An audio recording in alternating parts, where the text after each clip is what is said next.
Bonjour tout le monde. Hi everyone. I hope everybody is doing amazing. J'espère que tout le monde va bien. Bienvenue sur Ayeeyo Podcast. Welcome to Ayeeyo Podcast. This episode will be in English. It will be in English. It is the 10th episode, and I want to 10 already. For the people who don't know about Ayeeyo Podcast, it's a podcast that was launched in October 2022. So already, now it's September. So it's next month. It's going to be a year, and I'm super proud of it. Woohoo! Yes. And today we have a beautiful person with us, an amazing person, a person that is a sister in community, a professional that I really, really, really appreciate and respect. And I'm gonna let her introduce herself, and then we'll talk about how we met. Yeah, the introduction. Okay, we're doing this. So my name is Tamara Angeline Medford-Williams. Usually when I have to do introductions like this, I always say I'm just a leader who wears many hats. I am director of one of the directors at the Disabled Women's Network of Canada. That's my full-time job. I also do clinical work and family work part-time. I am a co-host of Montreal's urban radio show called the Montreal Detour. Also have a podcast that's currently on hiatus for good reasons. And overall, I just like to support my community, highlighting issues that impact us, raising awareness, and finding better ways to really mobilize. Yes. So Tamara, how did we meet in real life? So, Dill and I actually met when you were working at Girls Action Foundation in the Feminist Collective. And it's so funny because every time we talk about that, I remember how I felt at that point in my life, like trying to see where I fit in feminism. And obviously, it was a place that at that time I wasn't seeing that much racialized feminists within the establishment. So I'm like, oh, I'm not a feminist at all. I'm not a feminist at all. But seeing like Girls Action Foundation and you and stuff, I'm like, okay, so there are people who look like me that do this work. I was a lot more motivating, and I think that's definitely why I'm still there for, and also multiple other reasons. But yeah, no, it's an awesome opportunity to see everything that you were doing, and so happy to see how your career has just flourished since. I think everybody that I've actually met in those sectors, especially who are racialized and Black women, we have done so much. Like we hit the ground running, and we have not stopped. Right, right. And I remember the first time I met Tamara. I was walking in the office, and I just turned my head to the left, and then I saw Tamara. I saw the beautiful light. Truly, like it was like, oh, such a beautiful person. And so yeah, I agree that it's like it has been challenging to be in these organizations sometimes, but it's important Mhm. that we occupy space. Yeah. It's important that we I know a lot of younger people because I'm an auntie, official auntie. Mhm. Um, Shout out to the aunties. right? Okay. I'm a very proud auntie. But the young people are really looking to see if they fit Yeah. in places, Yeah. right? And so I think it's important to have people there and to have Black women in organizations and just pushing for different things and has to do also has to do with women issues Yeah. And and I found like I sexism. like in those spaces I learned a lot about myself also. Mm, And that's why like I always show up. It doesn't matter what space I'm in, professional, academic, corporate. I always try to show up as myself. yes. Like even the nails I have right on, like right now, are way shorter than I normally would have. And my mom's like, "Oh, you have to look the part. You have these conferences coming up." And I'm like, "Mom, I Mm, am the part. What part do you want me to look?" It's like I am me everywhere I go. And I really pride myself on that. That I don't try to conform into any image of anything that preconceived notion people have of me in their heads, yeah. and force people to make space for me, make space for people who are diverse. Like being a Black professional or academic, I don't have to fit this mold. I don't have to talk a certain way, and I don't want to code switch. You know what I mean? And I think it's more authentic like that. Yeah. And when I met you the first time, that was the first thing Hmm. that I saw. I was like, she's not toning it down No, in no definitely not. kind of way. No, Definitely not visually, not in tone, not in anything. No. And that, especially in Quebec, Yeah. like it's something that is not usual. Like most Black women professionals in the organizations, they're, acting, I would say proper, Yeah. like proper professionally, whatever that means. So I was really just happy with that energy, Yeah. and I thought, Because it's not a gimmick to me. I want my values to hold more weight than like a gimmick putting on an act. You know what I mean? I don't like to put on an act. I really stand firm on my values and they don't waver. And that's the same thing that I try to motivate. Like even my clients who are like young teen mothers and expecting mothers, a lot of younger women who experience trauma, complex forms of trauma. I always try to create a space or facilitate a process where they're able to be their full authentic self with me. Yeah. And I can only do that by being my full authentic self with them. Yeah, you were very relatable to me, at Mm. least. Like I, as a person that, I'm very proud. I grew up in a Black neighborhood, and when I enter an organization and I see Black women, I always wonder, um, is she going to be just in tune with whatever I am, whatever I represent, Yeah. right? And so when I met you, I was like, she's a professional that is acting like most Black women I grew up with. Like we Yeah. like that. Yeah. We appreciate That's really who we are. Yeah. Yeah. So Tamara Mhm. is a person I thought about when I was thinking about my programming for the podcast, thinking about, okay, so what are we going to talk about? What is important? Of course, gender based violence and disability, a big thing for me, a big thing for lots of people. And I was thinking, who should I have on the podcast to talk about that? And I thought about Tamara. I thought about Yeah, and the pressure went up. You know what I mean? Blood pressure pills came out. No, I saw Tamara work like I hope you know that I saw you so many times like presenting different things, and you do it well. You do it super well. I don't feel No, that's that imposter syndrome. I You know what I know, mean? but you are good. You're really, really good. I saw you online, sometimes on webinars that you did not know that I was. Okay. Yes, Okay. I Okay, was. girl. I was there listening, and also in person. I saw you deliver, and Tamara is, I would say, like full of knowledge and lived experiences, because I think that's what is so important, especially within Black communities, to have people who have knowledge, of course, but have lived experiences that, they can really, how can I say, mingle with knowledge in a way that is holistic. Yeah. Holistic, because we know in academia sometimes there's knowledge. Yeah. But I don't find that knowledge holistic. Yeah. I'm almost like knowledge from who? These research were done on who, what population, by who, what kind of like perspectives and beliefs and values do these researchers have? Because it informs the work that we do, right? Exactly. I vote for you. I vote for you. So that's exactly that. And we do similar things, Tamara and I. And I thought to myself, okay, Tamara will be the best person to have this conversation, and know that we will be talking about gender-based violence on other episodes. There's so many ways to talk about gender-based violence. Like there's PhDs on PhDs on PhDs that are being written regarding gender-based violence. And so there's so many angles. This is going to be, in comparison to how lengthy, how dense, how can I say that in English, how rich this subject is. This is going to be a short conversation, but I'm hoping very, very rich and enlightening about gender-based violence, and the link it has with disability. So let's start this. Yeah. Let's Yeah. start. Following your lead, macho man. Yeah. So let's start with the basic. Yeah. Like, what is gender-based violence?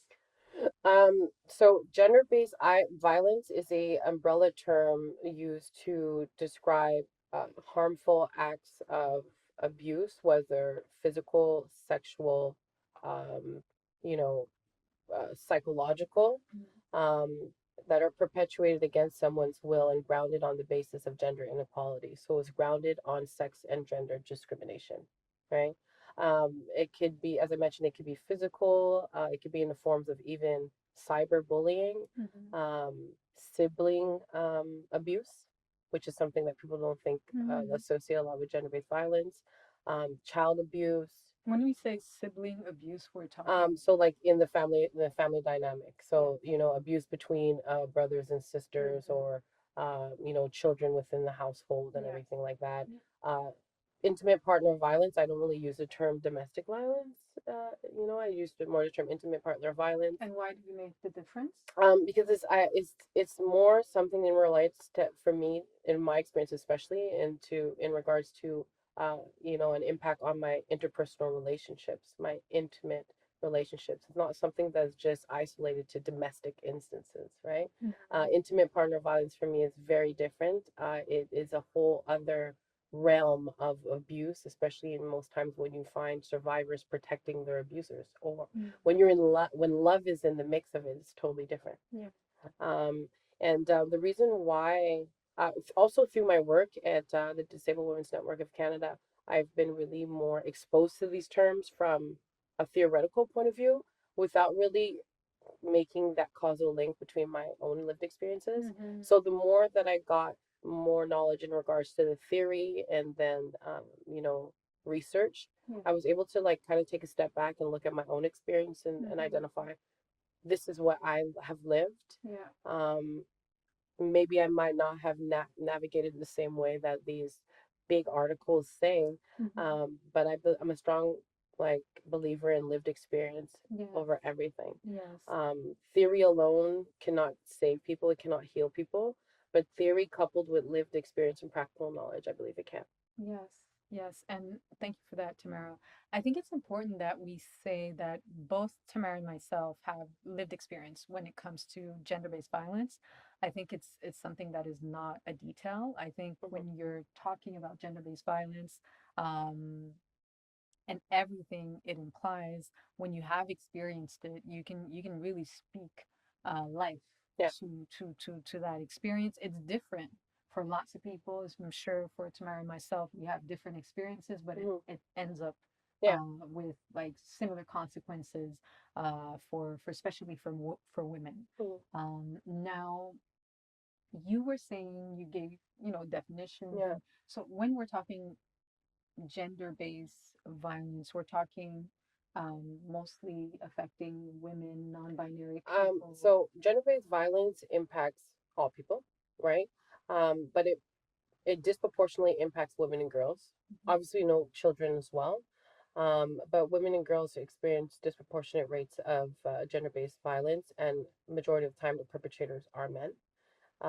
Trans women as well, indigenous, Mm. black, and if we take an intersectional approach to gender-based violence, we understand that the different identities, the more identities you hold, um, you experience overlapping forms of oppression. So when we bring the reason why I want to really correlate disability to it is because within those identities that I just named, like a gender, race, disability is also a factor that um, positions people to be in a situation where they experience higher rates of violent crimes. There's 25, according to Statistics Canada, I think it's 2019 or 2020, 25% of women and girls in Canada alone are currently living with one or more disabilities. And for Black and Indigenous women and girls and trans women, it's actually up to 35%. But we Mhm. already know in regards to research, there's not enough disaggregated data in Mhm. regards to that. So it is like in certain sectors it doesn't hold as much weight, but this is a very real lived reality. Mhm. Also with the fact that our symptoms of disabilities, how our trauma manifests and our symptoms of our trauma, it's very different compared to the textbook symptoms, Mhm. with respect to like the Black community and indigenous community and everything like that. Mhm. And so with that knowledge, it's Just a yeah. sec, Tamara, I have a Yeah. question. Because when we talk about disability in the context Hmm. of gender-based violence, Hmm. we often associate the disability to what happens after the Yeah. violence occurs. Hmm. But I find it very interesting how disability has an impact. For example, if as a Black woman, I have a disability, I end up Yeah. in intimate relationship and There's higher violence. chance of experience. Yeah, for multiple reasons. So There's higher chances if if a if you person. have a disability, Hmm. yeah. So you know, researchers have already proven this, and statistics show that individuals who have disabilities, especially cognitive and intellectual disabilities, 51% experience more than one violent crime. A lot, if you think about people who have mobility issues, cognitive disability, psychological, who cannot uh, achieve a certain level of financial autonomy, Hmm. most often than not they're in relationships with intimate relationships, or even in the household, or if they have a care attendant. um, there's been reports that show a high level of abuse from their caretakers, Hmm. from the people that they're fully dependent on, Hmm. and it's that power dynamic thing, Hmm. right? So financial autonomy, like ensuring that survivors are able to be autonomous financially is a big thing, and it's a for me, I feel like it is a need when it comes to gender-based violence also, be able to have those resources. But yeah, there's not just a correlation between having a condition that makes it more difficult to do certain activities like a disability and gender-based violence, but also through the experience of gender-based violence, whether it's in the form of bullying, intimate partner violence, or so on and so forth.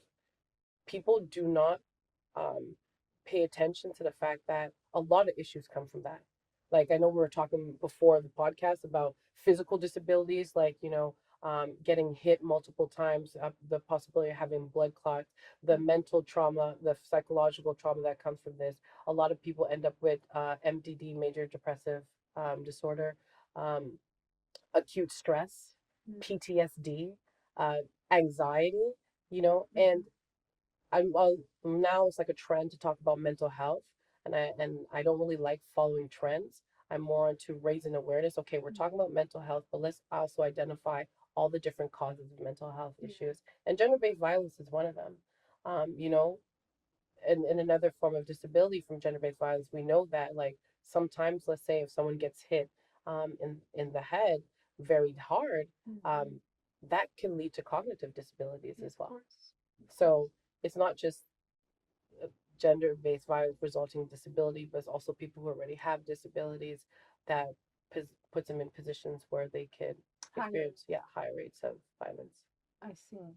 And in terms of, because I know within Black communities, especially, it happens Mm-hmm. in all communities, but within Black communities, I know it's pretty taboo to talk about Yeah. gender-based violence. And um, how do you, within like your work, how do you navigate um, that conversation uh, within communities? Hmm. Uh, I think it's creating a space, educating, right? First, people need to be able to put words to events, to experiences, to things. They need to be able to conceptualize it for themselves. So not just all the academic jargon, but talk to me in layman terms. Talk to me so I know. Talk to me because you've been through it. So I always try to break it down. That's my first step. How do you understand? What ways do you learn? Right. And I notice sometimes with these topics that are very serious, if we can approach it in a way that's relatable, doesn't matter who we're talking to. We might as well just talk to the wall, right? And that's one thing I noticed, especially in our community. A lot of things are also very secretive. If you think about childhood sexual abuse and sexual assault and everything like that, it's very, very secret. It's very kept within the community. But creating spaces where people feel comfortable, or hearing stories, right? Where they are able to relate to something that someone is saying. Me using my story as a testimony has brought more people to me to be open, and then to be like, you know what, I've been dealing with something that's very similar in my past, and I just never had the courage to say it. That's for me. I'm like, that's my job is done. You know what I mean? As long as someone is able to have a voice and use their voice, I'm good with that. And I feel like that's really important. So creating that space for our community to be able to identify their feelings and to put terms on it is the first step.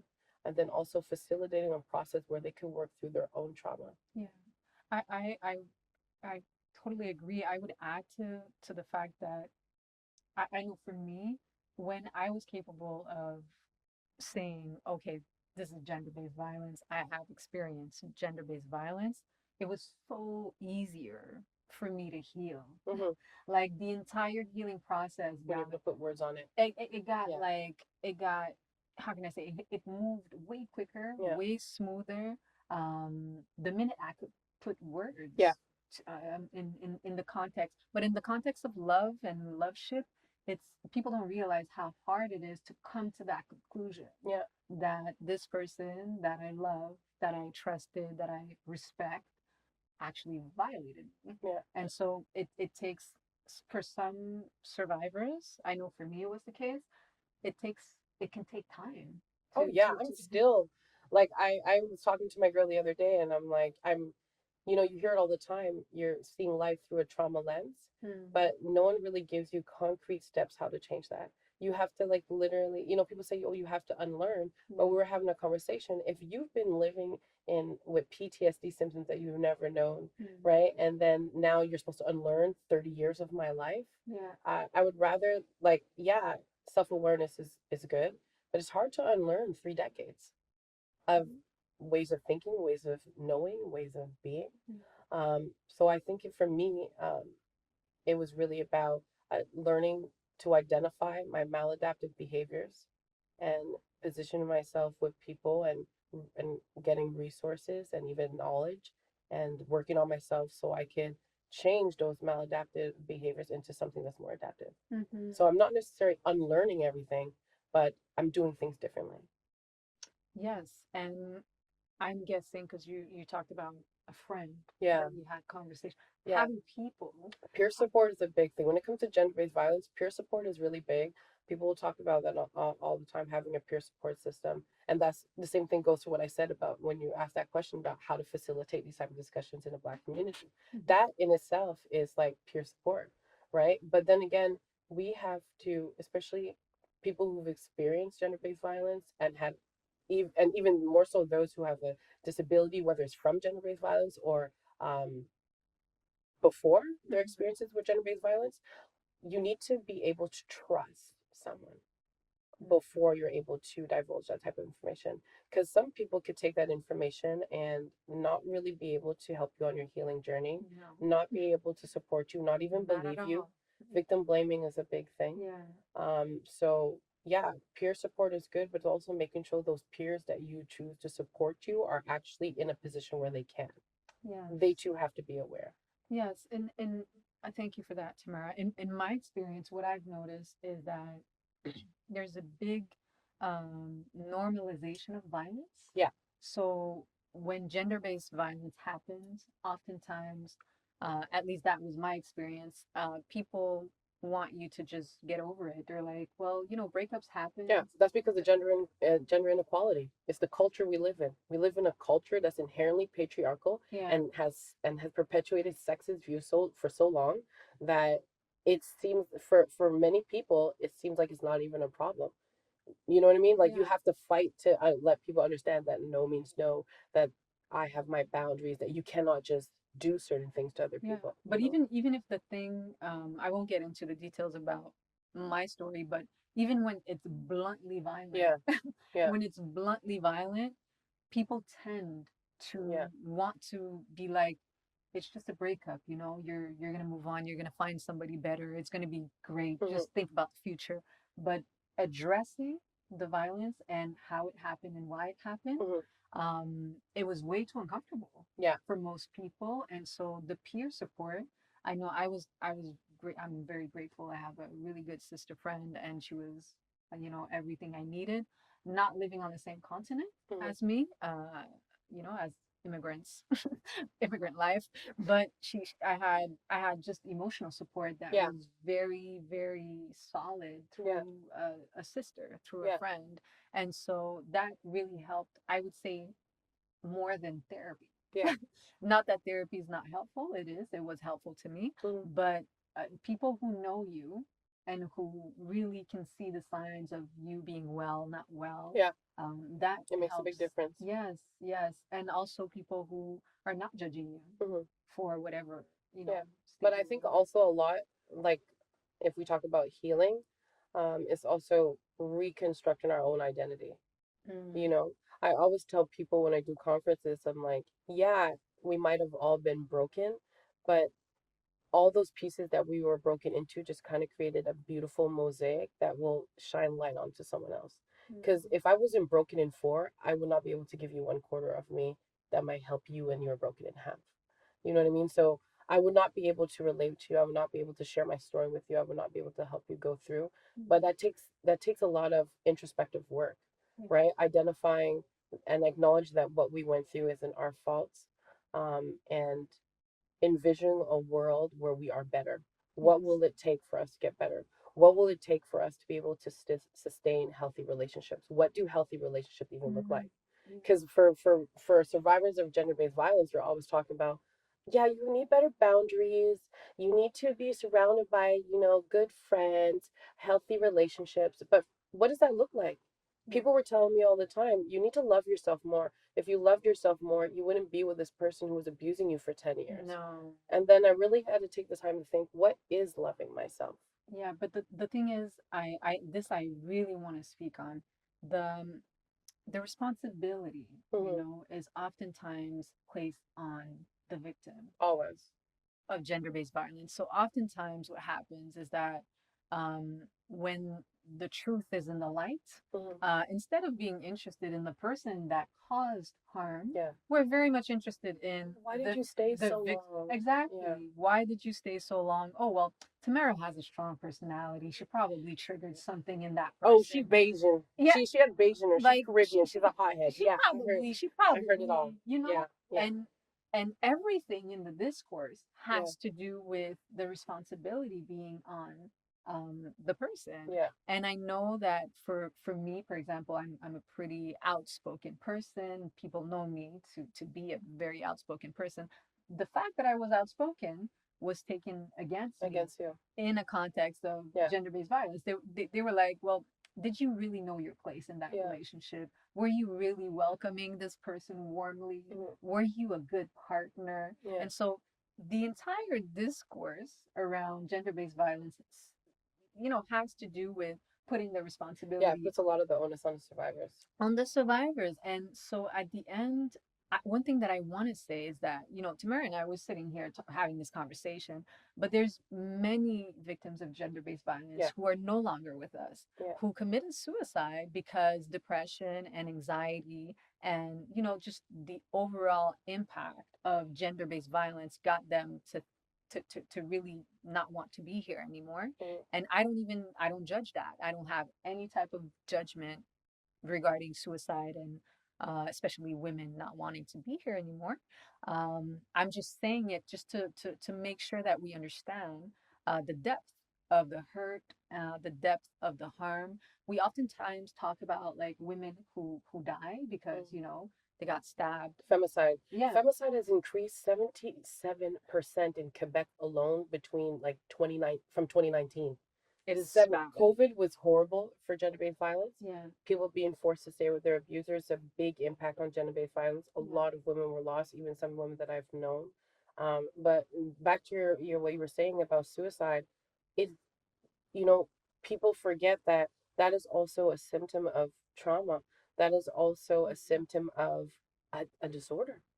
You know what I mean? Mental health issues.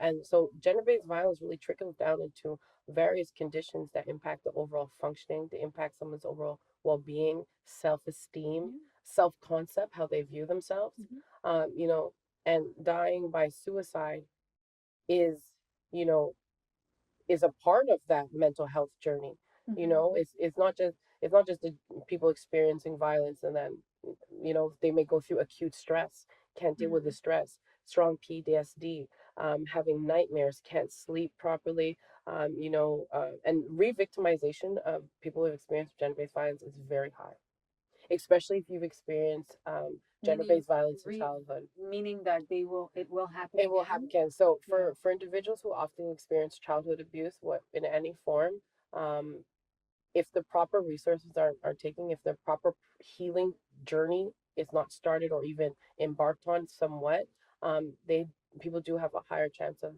experiencing gender-based violence Mm. in other life stages. Mm. And that's something that myself had experienced with childhood abuse. Then violence throughout my adolescence and then in my early 20s, right? And then sometimes I give people more like to say, well, you're just making bad choices, but without acknowledging that no, trauma is a somatic thing. Trauma is physiological. It's not just mental. It's in you live it, right? Yeah. And if you're not able to see that, you it's not necessary that an individual might want to make certain choices, but it's familiar at the same time, you know? Yeah. So it's really a long process, but it definitely can be done. It's still a working process for many. But like you said, having a good support system, being able to reconnect with your own identity, and build that back up, using your story to help others has really helped me. Yeah. I think it was the biggest part of my healing per se. Yes. Yeah. Yes. And I would add to that, thank you, Tamara.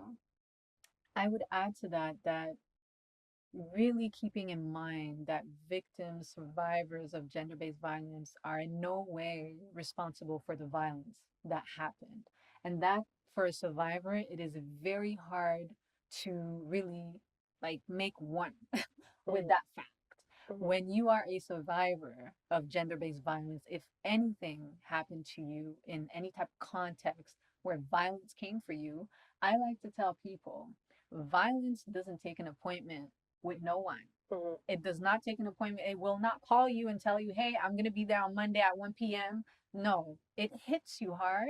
And the DNA of violence has to do with you not knowing that something is about to hit you hard. Yeah. And so you are not responsible for that happening, no matter the discourse, no matter the story that's around, no matter what the whispers are. So we're back. We're back. So I was saying, Tamara, um, one thing that I think that we don't say enough is how violence really, really, truly is just not taking appointments with no one, and how when it comes to gender-based violence, we really tend to forget about that. We tend to want to forget about that because who's going to be accountable? Who's going to be accountable to for example, a black woman not being well? Who wants to be accountable? And that the reality is that there's not a lot of people in the context of gender-based violence who will want to be accountable um to anything that happens. So I care to say it because as a survivor myself, I needed to hear it so many times. I needed to hear that there's nothing I did or there's nothing I didn't do. There's nothing I could have done to prevent what happened. Yeah. There's absolutely nothing. And a lot of the discourse, I don't know for you, Tamara, but I was just shocked and surprised at how people would find ways to not address the thing. Like if violence, is this phone, they would address my hand, my ring, my shirt, my hair. It's very but reactionary. Not this. Yeah, it's very reactionary, and I was like trying to find this. There was a research proposal that came out, and I was on gender-based violence, and I was just thinking, I'm all about prevention, right? And if statistics show that like most of the perpetrators are, for instance, men, we need to bring men more into the process. And how though? How? Because that's a very big. Not everybody agrees. Not everyone agrees, especially. But you know what? I think like from like just brainstorming in my mind, being a man who has friends, right? Yeah, you might not be the one that you know has perpetrated gender-based violence on someone, but you can still be an ally to survivors in your circles. Yeah. You can speak out against violence. You can speak out when your friend is bringing home a girl or a person who's intoxicated. You can speak out when negative remarks and harmful acts or people are discussing doing harmful acts against certain people on the basis of their gender or identity or anything like that. I think education and awareness is very big. And especially with this younger generation, I find that they are more open to it, especially younger boys. My brother is, he talks about this stuff with his friends all the time. There's things that they won't even do. They'll be the first to bring home one of their friends who is a girl who's intoxicated out instead of leaving them. They don't leave any of the girls if they go out together They all go home as a group. They make sure the girls go in. They make sure they're, people who in their little clique who are more vulnerable are cared for. It's Yes. a culture of care that we need to work Yeah. on, and need to bring people into the fold to adopt that same culture of Yes. care towards others. Yes. And if to clarify, like we're in no way like judging the use of substances in Mhm. in no kind of way, but I really believe that especially if a woman is under the effects of certain drugs, uh, she has to be around people That care who for her. will take care of her Yeah. in that And all context. people in general, you know what I Yeah. mean? And it takes understanding and being that person who's going to speak out when even their own friends or family member is doing something. Yes. Keeping it a secret, not talking about it. No, that's why we need to continue talking about these things, and that's why we need to bring in people in the fold. It's just like when we talk about racism. If we don't bring in, the white community members, non-racialized people, Mm. we will always be just dealing with it ourselves, and we are the ones who are repressed by, like, racialized people who are oppressed by racism, Mm. right? The same way we do that and we have allies who are non-black, non-indigenous, Mm. non-racialized, it's the same thing when it comes to gender-based violence. Yes, I think in itself, when I think about my lived experience in the context of gender-based violence, for example, there's a man, an elder, that is not my father in our communities that really showed up for me Mhm. in a way that I never thought. Mhm. You know, there's beautiful men in our communities that are willing to show up, and I was at the receiving end of lots of care and lots of understanding coming from different men when I was very fragile in that moment. But I have to say that I think you're right when you say that there's ways to be complicit Yeah. in the context of gender-based violence, and I've seen like, for example, fellas, fellas be friends with guys who are bluntly violent, Yeah. and they're just okay with it. Yeah, They're okay with their friend being. and they're posting stuff about celebrities when the Me Too movement was really, trendy in a sense. They're resharing things, but low key they have friends that they don't ever call out for doing similar things. Yes. It has to translate in all facets of your life. You know what I mean? In real life. Yeah. In real life. And one thing that Tamara and I, we know that, but at work, when you walk on the street, within our communities, gender-based violence is so strong that Harassment. for sure sexual for sure you have women, especially women, dealing with things around you. Yeah. And so we have to be very aware, because I remember when I was going through whatever I was going through, I lost weight. Like, it was very clear that I was not well. And people, if you look at people, if you really take the time, you can actually be of support. Yeah. You can be of support for, it doesn't matter what's your gender. Yeah. You can be of support for a person that's going through, much. And one thing, I wanna address, Tamara, is that, you know, we went to university. I know the perception of me as I was going through the gender-based violence experience. I'm a person that has degrees. People perceive me as a person that has a situation, professionally. I was under the radar for lots of people, even people in my family. Were not very much seeing much, and so I was just wondering, as I was listening to you, we all see Tamara on all these posters, giving all these conferences, and sometimes people have a perception of who is a victim of gender-based violence. They really, and it's sad to say, but especially for Black people, we're there thinking that gender-based violence happens to this Black girl that is poor in a ghetto All people. somewhere. Like, violence has to do with poor Gender-based people. violence does not respect anybody. Exactly. At all. All social classes, all colors, especially, Black women. But I would love to hear you about that, because I know that from my experience, I literally was under the radar because people perceived me as a person with a situation, as a person that worked in a feminist organization, as a person that knew all the things, and nobody saw. And what's funny, well, it's not funny, but when I was really in a horrible situation, people could see.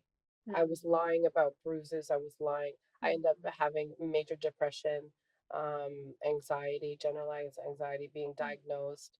Um, I've lived with the disability of gender-based violence, and only recently have used other outlets to help. Mm-hmm. um when I was in a situation like, not that far along, um now I'm in a different life. So I went to that experience, I was like, this is happening to me again.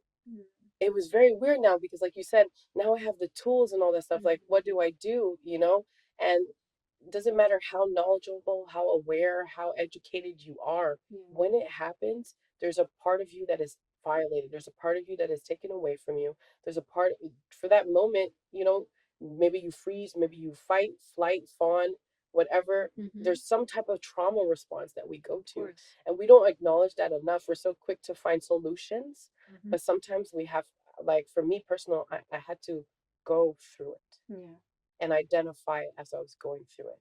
Identify the way I was functioning or not functioning, things that I were doing because I wanted to numb myself, or I just wanted to cope, or I just wanted to get through, or I didn't want to think about it at all. Mm. So As you were in the relationship. as I was going through it, Mm. and I feel like for me personally, it was a worse experience now that I'm so educated on the topic Mm. versus when I didn't know, when I wasn't aware. I can for that. It because now I have the tools, but no one could prepare you on how to deal with that. Yeah. That's why you need support. That's why you need education. I'm not talking about formal education, none of that, but you need to be aware of the issue. Uh, and when it comes to gender-based violence and disability, people who have mobility issues, all these barriers to accessing resources, we need to be aware that society normalizes certain types of bodies, certain types of minds, Mm. right? And we need to dismantle those barriers so that people who are in these situations can get the support they need. Yes, I really fully agree, and not just agree, but I can really understand how when you do have the theory of things when it comes to gender-based violence, there's lots of theory Yeah, I had in my head. I read all of these books, but again, it comes down to what I said, that violence will come for you. yeah. It will come for you no matter who you are. In the context of gender based violence, it really doesn't care that you know about feminism, that you work in a feminist organization. How much money you have, it doesn't matter if you were brought No. up in a well-off family. It Yes, doesn't matter it what. does not. And I care to say that um also when it comes to the people who choose to be violent with their victims, the person that did that to me has a PhD. Mhm, You know, the mhm, person that did what he did, mhm. people think that, men who will do that are poor with no education. No, No, it's like a and person. it's a cycle also. A lot of perpetrators have experienced some form of childhood abuse, and violence in their life also. It's crazy. And I worked with clients who are men who are, have abused other people, and when you start to discuss it with them, their upbringing, the family dynamics, the home that they were brought up in, a Mm, lot of stuff comes out that they went through some experiences in their childhood. yeah, So it's like a cycle of happens. unhealed trauma that just keeps perpetuating the cycle. Yeah, I understand the cycle, and I understand it goes in all All directions, directions, yeah. meaning that victims who have to face Yeah, violence, they're at risk of reproducing violence as yeah. well. And I understand as well that the people who harm also have their experience. Hurt people, yeah. Yeah, but the thing is, I really care to like center the victims Yeah, in that, because I really think that violence is oriented.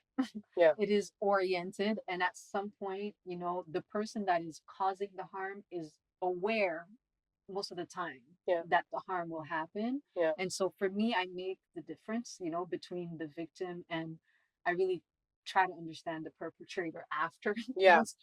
Once the victim is all right, we can deal with other things. Mm-hmm. But all that to say that violence is so complex, and to prevent violence is to prevent having more perpetrators Mm-hmm. and having more victims, Yeah. within our communities. But to start, we have to start talking about it Yeah. in order for prevention to happen. I know, for example, I always tell people, I have no, I'm not shy to say that, but I was in my 30s when my aunt told me that my grandmother, the mother of my mother, was a victim Mm-hmm. of domestic violence. I didn't know that. Mm-hmm. And everybody knew, everybody, but my aunt, like she whispered it Yeah. to me at some Like point, this has happened. and she told me, like, I was not supposed to tell a soul. Mm-hmm. She wanted it to be a secret that I never. And I'm like, this woman went through something, and you don't want to talk about that. Yeah.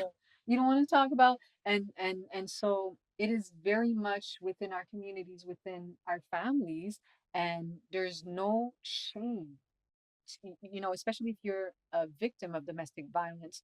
You have no reason to carry heavy shame. Burdens like that. No, there's no reason that you carry shame for something that you had no control on. So that's something I really wanted to say, because we don't say it enough. Mm-mm. And there's a level of isolation, Yeah. that is experienced by the victims of gender-based violence. Heavy isolation. Yeah. Heavy. Yeah. And that's also a symptom of trauma too. You know what I mean? And like people, we have to also identify the components of that trauma. You know what I mean? And break it down. Socialization, social isolation. Like I was talking about the acute stress and everything like that. And it's a very serious thing. And I think the more that we look at it holistically, like you were saying in the beginning, and start dealing with the whole aspect of it, and stop being as reactionary. Because I feel like right now we are very reactionary. When you say we are very reactionary, So violence happens and then we act. Hmm. We need to do more in prevention. Mm-hmm. So that's why, like when I do these workshops, I did various research and I came up with this list on ways to prevent. The first one is educating the masses on how patriarchal structures create harmful gender norms. Mm-hmm. Addressing intersectional issues, like I mentioned, the intersection of race, gender, class, disability. Mm-hmm. These are very important. Understanding the root causes. So that's really talking about examining the situations in order to shift behaviors, like we're talking about, focusing on survivors first and perpetrators, but knowing that perpetrators are perpetrators and they need to stop perpetrating. So there needs to be somewhat of a focus on that, regardless, right? Or else the cycle will always continue. Believing and supporting survivors. The victim blaming thing does not help. You mentioned that about there's so much responsibility on survivors to get over it, to leave the situation for all this. And it's a mentality that has to do with gender inequality. We know this, but we have to continue to shift away from that. And we have to do it ourselves by being compassionate with ourselves when we're in those situations.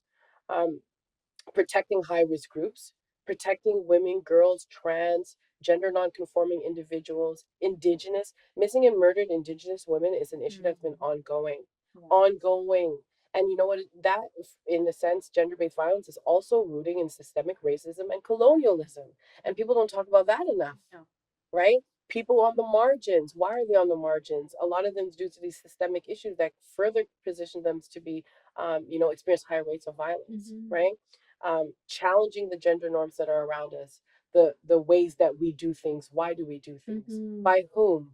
These discourses that have been perpetuated that allow gender-based violence and violence in general to thrive, those discourses need to be dismantled. We need to critically analyze those discourses that we adopt, even in clinical work, right? The way that we look at survivors, the way we treat survivors.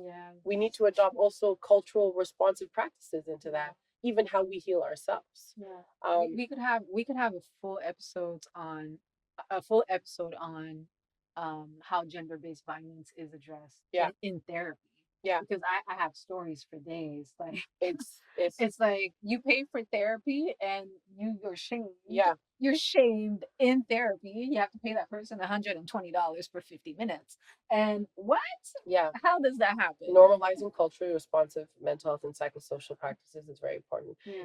And having men as allies too is very important to preventing gender-based violence. If we're saying statistically proven that men are the highest perpetrators of gender-based violence, we need to bring them into the mix, educate them as well.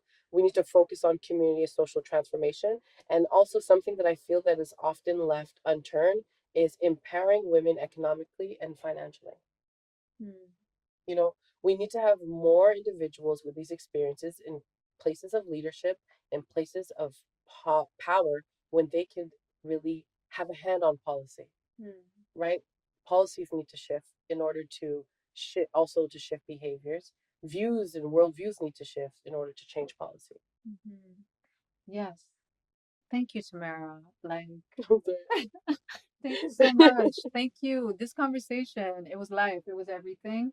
And the complexity of gender-based violence makes it that we're going to talk about it again on Ayeeyo Podcast for sure. We'll do it in English, we'll do it in French. It's super important. I'll invite other people if you have people to recommend. I am very open as well. I think that just talking about it, just this conversation, we just had, will help a lot. Lots of people out there are wondering if they're alone, if they the minute that I, for example, felt comfortable Yeah. talking about that experience, um, I had to make peace with myself Hmm. that it happened Hmm. before publicly talking about it. Yeah. And but the minute I felt comfortable, I thought to myself, I'm gonna talk about this. Yeah. I'm gonna talk about this as much as possible, different angles with different women, different people who have tools, Yeah. right? And so if we end, if we this not if it's going to end, if let's We're say gonna sit here talking all day, you know? right? But what I wanted to say is English is a third language for me. That's what I would say. But also um, when I want, especially for the survivors who are listening and watching, um, I just want to make sure that you know that there's life after that experience, right, Yeah. Tamara? Yeah. There's life after that experience. It is possible to really move with what I would say it's a scar. It's a scar for life for me. Mm. But it's no longer bleeding. Yeah. Exactly. It's no longer bleeding. It's a scar for life. It shapes you in a way, but you can transform. You can transform. You can do something with this that will make you a human being that has um, profound depth and profound intelligence, like Yeah. Tamara. Oh my god. Like Tamara. Stop it. No, but it's true though, because we've been in these, scholar Yeah. circles. The people who are talking about gender-based violence in a way that is meaningful Yeah. are the survivors who have the tools Yeah. to talk about it. Yeah. They are the most brilliant, meaningful, relevant, valid people in this conversation. And so I'm very, very, very happy, Tamara, that you said yes, that you came Thank you for to having have me. this conversation. And again, I really want to say it to all the survivors. You have allies, you have people who are rooting for you, and at the end of the day, you do have people for sure. You do have someone. Yeah. You do have someone, even if I remember at my lowest, lowest, lowest, lowest, I thought that there was no one, Yeah. and it wasn't It true. feels like that. Yeah, it wasn't Especially, true. It wasn't true. There, some people care. yeah, cultivate your worthiness, find your peace, reconstruct yourself, Mm. change your worldviews, and surround yourself with people that you really trust. And know in your hearts of hearts that you are absolutely not responsible for what happened. And my dear sister, whoever you are, shine bright and What do you want to say, Tamara, to end this beautiful episode? Rip off that band-aid that has been festering for years and really take the proper ointment and take the time to clean it. Time, I don't like when people say time heal all wound, because time can definitely, you know what I mean? Yeah. But when you take the time to do things right, Mm. and really look at yourself and say, I'm deserving of love, Yeah. I'm deserving of worth, I have value, and I I'm deserving of respect, Yeah. your whole mindset changes. Yeah. Indeed, indeed, and I know I said it was the end, but I just there's one little thing I want to say. People don't realize that victims of gender-based violence, they lose a lot of people. In the context of experiencing that, you can lose friends, you can lose, family members don't want to talk to you because they don't recognize you. There's so many things that are reinforcing the isolation, and that it's making it possible for a person to feel very alone. And so we all collectively have a responsibility to make sure that survivors don't feel alone in their experience, because they're not. Because at the end of the day, for me, gender based violence is something that can be solved strictly collectively. Mhm. There's no way that gender based violence will be solved if we, all of us, Yeah. are not concerned with that. Mhm. And so I think it's a great way to end, for real, for real. So thank you. And we'll see you for during the next episode. Thanks. We done? That We are done. was awesome. Yeah. It went by so fast.